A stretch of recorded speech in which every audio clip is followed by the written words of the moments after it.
I can say unequivocally now, 6, 7 weeks out from my diagnosis, if I could go back and change what happened to me on September the 12th, no seizure, no trip to the hospital, no CT scan, no brain tumor, I wouldn't do it. I absolutely wouldn't do it, because this has been the most exhilarating period of my life. And I've thought about why is that? And I realized that all the things that I've gone through in my life that people would deem to be unpleasant are also the things that I have grown the most from and grown closest to God from. As I read the New Testament and the number of times that Jesus told the disciples expressly, I'm going to go to Jerusalem, I'm going to be crucified, I'm going to rise from the dead again. He came to establish a kingdom where he died, where he served, where he suffered. And we are told in the New Testament many times that if we really want to identify with Jesus, we have to suffer.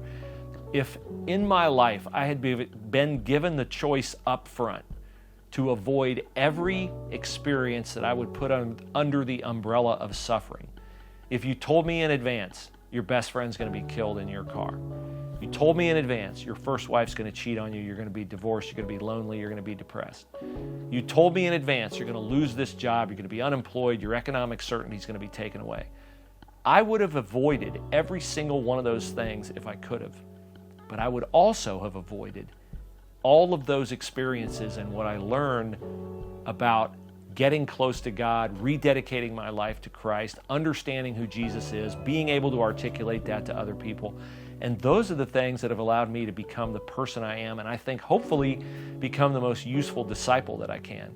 So I have a different perspective on this treatment that I'm about to undergo, because if it brings suffering, I know that there's a lesson in it, because every instance of suffering in my life has had a lesson in it that has allowed me to grow closer to God. And I'm just so excited about what comes next in my life, and what I'm most excited about is the opportunity to have these kinds of conversations with people that I care about. I feel privileged to be able to have this avenue through which to address that in people's lives. I've had every ball in the air and juggled all the professional accolades and personal accolades and all those kinds of things.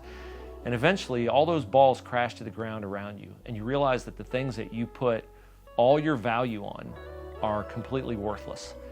Christ's kingdom is not transactional like the world. You don't earn your way into it. In the world, you do a good job at work, you get a raise. In Christ's kingdom, you can't be good enough, but He was good enough on your behalf. You cannot possibly fathom how awesome it is to live your life according to His precepts, according to His laws. If I can leave you with anything, it is that. That is where true joy is found.